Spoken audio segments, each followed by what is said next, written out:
kids, grab your imaginary passports and your bags because it's time to become world-trodden explorers right where you are. Hello. My name is Asher and I am your host along with my mom, Kristen.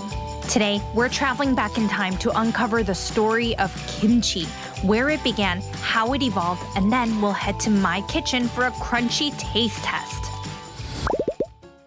Before we get started on our episode, we want to say thank you to Bodhi and their family for their 5-star review. They said, "Cool podcast. I'm Bodhi and I live in Lisboa. I'm 3 years old and I like your podcast a lot." Thank you, Bodhi. You're the best. We also want to say a big happy birthday to David M. from Los Angeles, California. David is turning 7 years old and wants to travel to Chicago someday. And happy birthday. Thank you very much. And please don't forget to leave us a 5-star rating on Apple Podcasts or Spotify. Your support helps more families around the world join our mission to spread a multicultural mindset for every child. And as always, thank you so much for being a part of our community. Okay, culture kids, let's learn about kimchi and why it's such an important and delicious part of Korean culture. Kimchi is a traditional Korean side dish made from fermented vegetables, most commonly Napa cabbage and Korean radish. Well, you're probably wondering, what is fermentation? It sounds like a scary science word. But it's actually when your food has secret powers that could become something new and more delicious. It's a process where tiny helpers like bacteria and yeast break down sugars in our food using oxygen. This transformation not only creates unique flavors, but also helps preserve the food, making it last longer. Wait, sugars in our food? What does that mean? Like there's chocolates and candies and things that are fermented? Yay! Not quite. When we're talking about sugars in food, they are natural substances found in many foods that give us energy. For example, fruits like apples and bananas have natural sugars that make them taste sweet. Vegetables such as carrots and sweet potatoes also contain natural sugars. Oh, healthy sugars. These natural sugars are part of the food itself and come with other important nutrients like vitamins and fiber. Our bodies use these sugars for energy to play, learn, and grow. I don't think carrots are sweet, but I guess that's just me. Well, I think carrots do have quite a bit of sweetness to them, which is why so many animals love them. Nay! And some foods and drinks have added sugars, which are sugars added during processing or preparation to make them sweeter. These include items like candies, sodas, and many packaged snacks. It's important to enjoy these in moderation because too much added sugar is not very good for the body. Yeah, like Halloween candies. Exactly. Cool, so we know kimchi is fermented. But what is it made with? It's always very red and very spicy. Yes, so most commonly, the traditional kimchi is made of Napa cabbage and Korean radish. Its bright red color and spiciness comes from gochugaru, Korean red chili flakes. Want to try saying it together? It's gochugaru. Gochugaru. Pretty good. Korean red chili flakes. Achoo! Makes me sneeze just thinking about it. Other typical ingredients include garlic, ginger, scallions, fish sauce, and sometimes fermented seafood like salted shrimp. These ingredients are combined and left to ferment, developing the unique flavors and healthy probiotics that kimchi is known for. Probiotics? What was it? Probiotics are friendly bacteria that help keep our tummies very healthy. Oh, like you can go poop. Pretty much, yeah. Okay, everyone, our time machine is here to take us back to ancient Korea where kimchi began its flavorful journey. Are you ready? Let's go!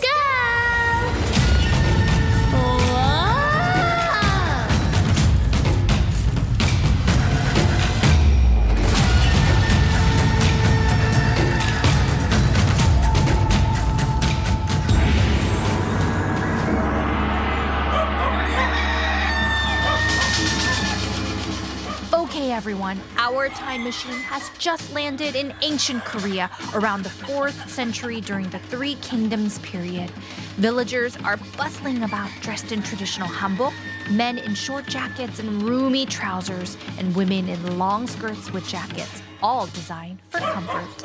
Oh yeah, we've been here before. I see brown, shiny, huge jars with lids by the little cute houses. What are those? Ooh, so glad you pointed that out. Those are called onggi jars. I feel like I've seen them before. Onggi jars? Onggi. Onggi jars. These special clay jars let friendly bacteria turn veggies into something tasty and long-lasting, which is the fermentation process we talked about earlier. They have been used in Korea for thousands of years. They date back to around 4,000 to 5,000 BCE, making them an ancient and important part of Korean culture. Wow, that is ancient. Yes, and my favorite part is I remember growing up in Korea in the modern times and seeing my grandmother use them too. And they look very similar to the ones we're seeing in ancient Korea right now. Whoa, you're that old?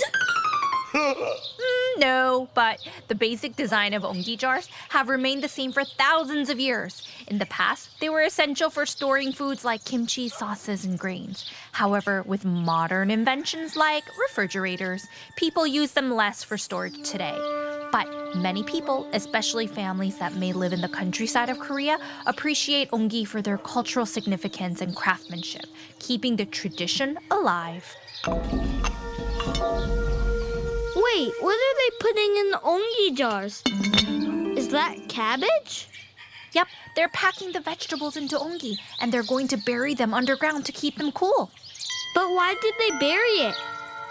By burying the onggi in the ground, they keep the kimchi at a stable, cool temperature during the winter. This method prevented the kimchi from freezing and allowed it to ferment slowly, making it delicious and safe to eat throughout the cold months. So the ground was like a natural refrigerator. Let's bury our food. Well, that would be fun, but I prefer using refrigerators because we don't have that much space in our backyard. And nowadays, a lot of Korean households have kimchi refrigerators, meaning a refrigerator dedicated to just storing kimchi. Oh, right. But Mommy, the veggies don't look like kimchi. It's not bright red. Oh yes, good point. We see people storing white cabbage into the jars, and they surely do not look like the kimchi that we eat in the modern times, which is red from the gochugaru. And that's because back here in the ancient times, kimchi was not spicy. It was just called salted veggies. But later in the 17th century, chili peppers arrived in Korea thanks to explorers and traders. That's when kimchi got its spicy kick and signature red color. Wow, kimchi has been on quite a journey. From simple salted veggies to the spicy treat we love now.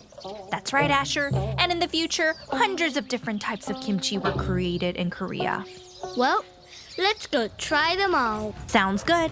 Okay, culture kids, let's travel back to the modern times to our kitchen and sample some different types of kimchi. Let's go!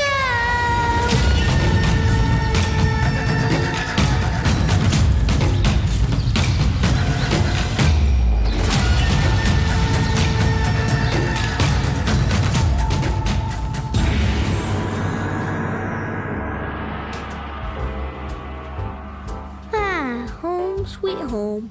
I'm glad we have things like refrigerators. Hello, microwave. Hello, sink. Yes, it's always nice to be thankful for the things we probably take for granted every day. Everything around us is an invention. And I see 3 different kinds of kimchi sitting on the counter. Is this for me to try? Yep, I prepared 3 different types of kimchi for you to try. The first one is the traditional Napa cabbage kimchi. I cut them into small bite-sized pieces for you. Wow, it looks very red and spicy. It's a little stinky. I'm not sure about this. I understand. But instead of saying stinky, I wonder what it would be like to say it smells really different or ask a question about what you're smelling. Because sometimes when it comes to traditional foods like kimchi, it can hold important meaning to many families around the world. And to Korean American families like ours, Asher, kimchi is a traditional food that we take great cultural pride in, connecting us to our ancestors from hundreds and thousands of years ago. Yeah, like my grandparents in Korea. And it's not nice to say something smells bad to someone else's food that makes them happy. Exactly. Sometimes when we try new things and use words like yucky, stinky, or gross, it can put our brain in a little box, and that box makes it harder to try new things. We call that a fixed mindset. But guess what? When we open that box and stay curious, our brain gets a chance to grow. That's called a growth mindset, and it helps us learn new things, grow our brain, and be creative. I think I want a growth mindset. Me too. So when it comes to trying new foods, as long as you know you're not allergic to it and your trusted grown-up says it's okay, why not give it a go? I'm not allergic to anything in kimchi, am I? No, you are not. But since it's your first time trying kimchi and it can be a bit spicy, we can water it down a little bit. That's a good idea. Let me dunk it in a cup of water to get a little bit of the chili pepper flakes out. Okay, ready to take a bite. Can I use a fork? Sure, go ahead. Oh, it's a little spicy, crunchy, and has a little kick. I like it. I'm glad to hear that. Sometimes new flavors take a while to get used to. I think with kimchi, the more you eat it, the more you end up loving it. Do people just eat it like a snack? It's rare for Koreans to eat kimchi all by itself. It's usually a side dish, so you want to eat it with some rice, proteins, and other side dishes too. Okay, which kimchi is next? Next type of kimchi is what we call 깍두기. Gakdugi. 깍두기. This is fun to say. Gakdugi. Yep, 깍두기. As you can see, they are shaped into little radish cubes. Aw, they look cute. The color of the 깍두기 is also red from the gochugaru paste, made from the same seasonings as the traditional Napa cabbage. So it's going to taste the same? Similar, yes, but the cubed radish gives it a little different kick. Okay. I'll wash this down with water too, so it's a little less spicy. Go ahead and try it. Wow, that was crunchy. I like the Napa cabbage one better. Cool? Okay, you ready to try the last one? It's called 백김치. Hey, this one is white. It's Napa cabbage, but it's dunked in water?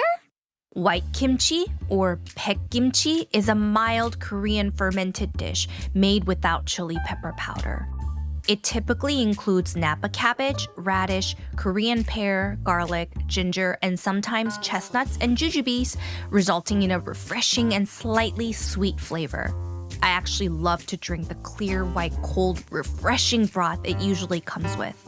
I'll try a bite. No need to water it because it's not spicy. Go ahead.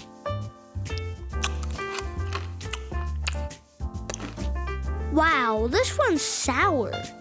I can see why it's refreshing on a hot summer day. It's like a cold soup. You can eat this as an appetizer too. You don't need much rice or side dishes with this, but my favorite pairing for 백김치 is to eat it with Korean barbecue. Oh yeah, galbi is my favorite kind of Korean barbecue. Well, speaking of Korean barbecue, it's time for Mommy and Daddy to prepare some dinner. Our culture kids do have to head on home, but let's book another day for us to go try some Korean barbecue. What do you guys think? Woohoo! Cool! Yay!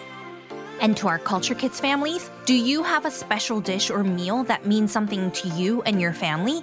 Maybe it's a recipe passed down from your grandparents, a dish you would eat on a special day, or a meal that brings back happy memories. Food has a magical way of connecting us to the friends we haven't met yet and the stories from places we have never visited. And just like this beautiful, diverse world, flavors come in all kinds: sweet, spicy, salty, sour, and in every color you can imagine. Sometimes a new food might smell or taste different than what you're used to, and that's okay. The more we try new flavors, the more we grow our minds and hearts to learn about the beautiful world and the wonderful people around us. And lastly, here at Culture Kids, you and your family are welcomed, valued, and celebrated for exactly who you are, because every child belongs here at Culture Kids. See you next week! All aboard!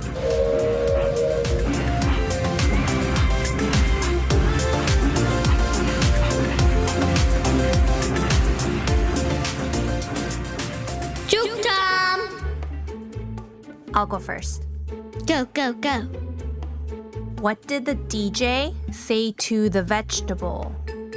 What? Lettuce, turnip, the beet. Do you get it? Yes? Like, let us turn up the beat, right? Like a DJ is someone that would say that at a party because they provide the fun and the music. Lettuce is a type of vegetable. Turnip, turn up. Turnip is another type of vegetable. The beet is a vegetable. Oh, I get it. Sorry, did we lose everybody? Okay. Oh, yeah. Moving on. Okay, Asher, your turn. What did the sushi say to the bee? I think I know this one. What? Wasabi. Get it? Wasabi is like you dip sushi in, but like wasabi. Oh, like you're saying, what's up, B? Like, what's going on? What's up? This joke is very 90s. Anyway, excellent. Thanks for joining us today. Please stay tuned as we have Rabbi Salila back on the show to learn more about Passover traditions. We have lots of great interviews coming up, so please hit subscribe and tell everyone you love about Culture Kids. We'll see you next week. Bye-bye.